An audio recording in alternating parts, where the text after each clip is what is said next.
बस बहुत हो गया, आज तो इस बात का फैसला कल ही डालते हैं। कैसा ने कहा इमरान खान जेल की सख्तियों से घबराकर बहुत जल्द डील करके बाहर आ जाएगा, जेल की मुसीबतें इसके बस का रोग नहीं। मैंने इस तरह कहा था।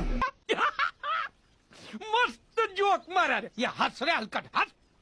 देखें, मुझे नहीं पता कि कहा किस था। कॉन्टेक्स्ट में कहा किस कॉन्टेक्स्ट में क्या सवाल हुआ था और क्या बात की थी। इमरान खान जेल में गिरफ्तार हो गए, उसके बाद आपने अपनी एक वीडियो में कहा कि इमरान खान जेल की सख्तियों से घबराकर बहुत जल्द डील कर लेगा, और यानी नहीं, मैंने ये बात की। सरकार इधर ही रोक ले, ये वीडियो दिखाए मुझे। चलो मैं वीडियो अभी वीडियो दिखाता हूँ, ना दिखाए तो नहीं चलाए ना जेल की चलाए। अच्छा ये बताए, मैं चला दिखाता हूँ। अच्छा आपकी वीडियो से दिखाऊंगा। तो मैंने ये बात की थी कि मुझे नहीं लगता था कि इस तरह के एक एलीट माहौल में पलने वाला शख्स इस सोबत को बर्दाश्त कर सकेगा, मुझे लगता नहीं था। यानी मैंने कहा था कि ऐसा होगा नहीं। आप समझते हैं कि इमरान खान ने बहादुरी से जेल काटी? हाँ जी बिल्कुल, इसमें कोई दूसरी राय नहीं है।